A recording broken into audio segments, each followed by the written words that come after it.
दोस्तों आप सभी का ब्लूम स्टडी सेंटर में। चलिए 5 मिनट में आज हम लोग इस वीडियो में करने वाले हैं जो माइनर कोर्स है हमारा 1C, जो कि पॉलिटिकल साइंस। कौन सा है? पॉलिटिकल साइंस, जिसका माइनर है सेमेस्टर 5 वालों के लिए, सेम 5 रांची यूनिवर्सिटी। ठीक है, उन सब के लिए ये है कि इसका सिलेबस क्या होगा, क्वेश्चंस कैसा आ सकता है। तो माइनर कोर्स MN 1C है द इंडियन कॉन्स्टिट्यूशन। अब इसमें क्या पढ़ना है, ये रहा आपका इंग्लिश में। अब मुझे भी इंग्लिश उतना आता नहीं, तो चलिए इसको हिंदी में ट्रांसलेट करके अभी हम लोग समझते हैं।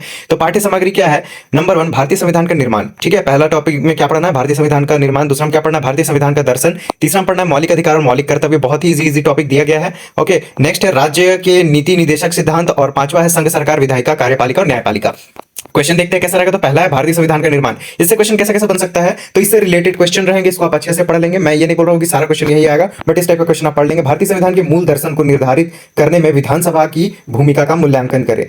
बट आप देख लेना अगर इस क्वेश्चन में ऐसा हो तो, है ना। लेकिन मैं बता दे रहा हूं कि कैसा कैसा क्वेश्चन बन सकता है। भारतीय संविधान दर्शन से भारतीय संविधान की प्रस्तावना में निहित न्याय, स्वतंत्रता और समानता के आदर्शों का आलोचनात्मक परीक्षण कीजिए। अगला है भारतीय संविधान के संघीय स्वरूप की व्याख्या कीजिए। कैसा क्वेश्चन बन सकता है? भारतीय लोकतंत्र के मौलिक अधिकारों के महत्व और उनकी सीमितता की विवेचना कीजिए। आगे है मौलिक कर्तव्य किस प्रकार मौलिक अधिकारों के पूरक है, दोनों उदाहरण स्पष्ट कीजिए। ये सब क्वेश्चन इंपॉर्टेंट बन सकता है। या फिर आपको पूछा जाएगा मौलिक कर्तव्य के बारे में बताइए, मौलिक अधिकार के बारे में बताइए। मैं नेक्स्ट वीडियो में आपको एक ऐसा ट्रिक बताने वाला हूं कि मौलिक अधिकार और मौलिक कर्तव्य आपका 10 मिनट में कवर हो जाएगा। दोबारा आपको रिवीजन करने का भी जरूरत नहीं पड़ेगा, डेट के साथ और ट्रिक के साथ। चलिए आगे बढ़ते हैं। नेक्स्ट क्वेश्चन है, सरकार से हो सकता है भारतीय राष्ट्रपति की संवैधानिक शक्ति और वास्तविक स्थिति का विश्लेषण कीजिए। भारतीय राजनीति में न्यायिक सक्रियता की बढ़ती भूमिका पर एक निबंध लिखिए। आगे हो सकता है आपका कि भारतीय संसद के गठन और उनकी सर्वोच्चता की सीमाओं का वर्णन कीजिए। और भी कैसे क्वेश्चन बन सकता है, एक दो और देखते हैं।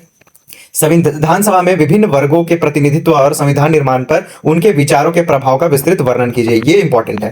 आगे बढ़े तो भारतीय संविधान में निहित संप्रभुता, लोकतंत्र, गणतंत्र की अवधारणा की आलोचनात्मक व्याख्या कीजिए। भारतीय संविधान को कठोरता और लचीलेपन का मिश्रण क्यों कहा जाता है? संविधान संशोधन की प्रक्रिया का विश्लेषण कीजिए। और आगे बढ़े तो यहां पर हमें देखने को मिलता है संविधान द्वारा प्रदत्त शोषण के विरुद्ध अधिकार, अनुच्छेद 23 से 24 की व्याख्या कीजिए। भारत में बाल श्रम को रोकने की सफलता और सीमाओं पे मूल्यांकन कीजिए। आगे बढ़े तो अनुच्छेद 32 को डॉक्टर अंबेडकर ने संविधान की आत्मा क्यों कहा था? विभिन्न प्रकार की रीटों का वर्णन कीजिए। छठवां है नीति निदेशक सिद्धांतों के कार्यान्वयन में आने वाली प्रमुख बाधाएं क्या है, उन्हें अधिक प्रभावी बनाने के लिए सुधारों पर सुझाव दीजिए। आगे बढ़े तो मंत्री आपको फैक्ट पढ़ना है। ये बहुत ज्यादा लंबा क्वेश्चन यहाँ पर मैं दिया गया है, तो मैं सजेस्ट करूंगा इतने लंबे क्वेश्चंस को आप नहीं पढ़ेंगे। इसके लिए मैं बाद में आपके लिए सेपरेट वीडियो बना दूंगा। मैं पूरा यूनिट कवर तो नहीं करा पाऊंगा, टाइम बहुत कम है।